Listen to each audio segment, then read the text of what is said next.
Imagine if Amazon had to mail every single item separately. Chaos. Now imagine that's how the entire global economy worked. Because it did, for centuries. And then one metal box came along and quietly rewrote the world. Not the internet, not AI, not the iPhone, a steel container. Sounds boring until you realize this boring metal box created more billionaires than most technologies ever did.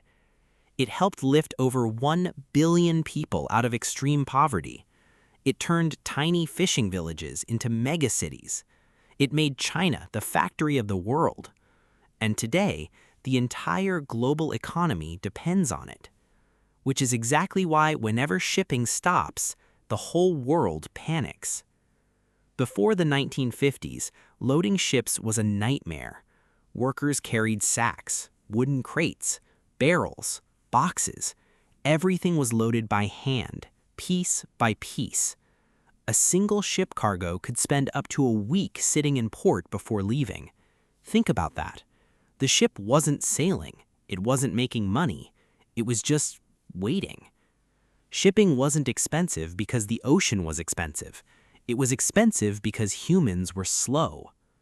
In 1955, loading 1 ton of cargo cost roughly $5.86. Today, that same work costs around 16 cents using standardized containers. That's a 97% reduction. Not because ships became magical, because somebody asked, what if everything fit inside the exact same box? That somebody was Malcolm McLean. Ironically, he wasn't a shipping expert. He was a truck driver. And truck drivers hate wasting time. Every delivery meant unloading, reloading, waiting, more paperwork, more delays.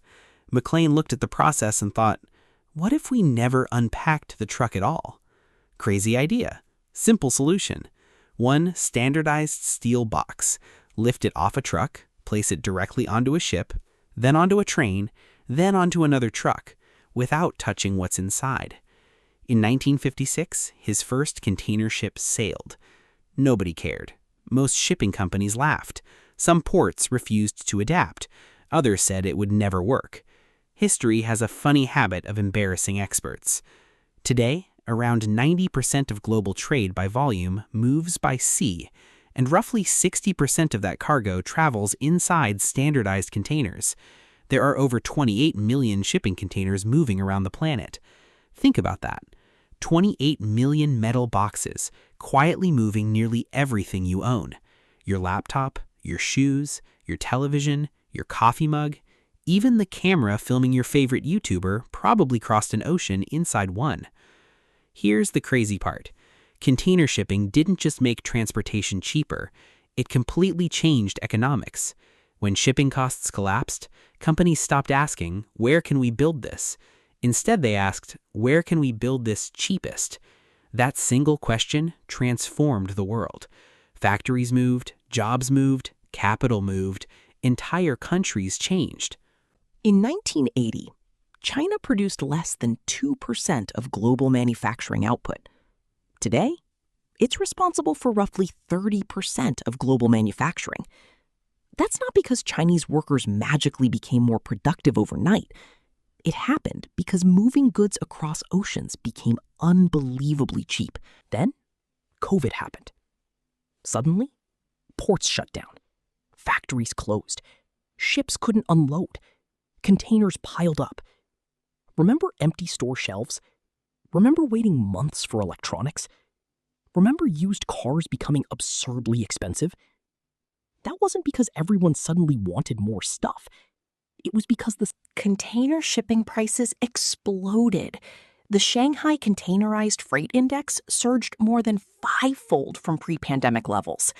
Shipping a container from Asia to the U.S. West Coast, which had cost roughly $1,500, briefly exceeded $20,000 on some routes. Reminded investors of something important. The global economy isn't held together by magic.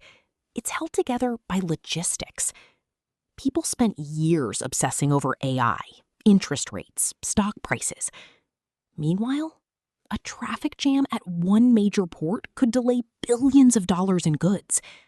Sometimes the world's biggest risks aren't glamorous. They're boring. Today, shipping remains a geopolitical chessboard. The Suez Canal, Panama Canal, droughts affecting waterways, labor strikes, and regional conflicts can all ripple through supply chains. When one route is disrupted, companies reroute, costs rise, consumers eventually notice. It's a reminder that globalization is incredibly efficient, but it isn't invincible. We tend to think history changes because of dramatic inventions, the internet, electricity, artificial intelligence. But sometimes, history changes because someone redesigned a box. The shipping container didn't invent trade, it removed friction. And in economics, removing friction often creates more wealth than creating something entirely new. That's the lesson investors should remember. Nobody knows what the next invention will be. Maybe it's AI, maybe robotics, maybe something no one's paying attention to today. The future is uncertain. Markets always are. So don't build your strategy around certainty. Build it around resilience. Because history doesn't reward the people who predict every twist. It rewards the people who survive them. And somewhere, right now, a plain steel box is quietly carrying the next chapter of the global economy across the ocean.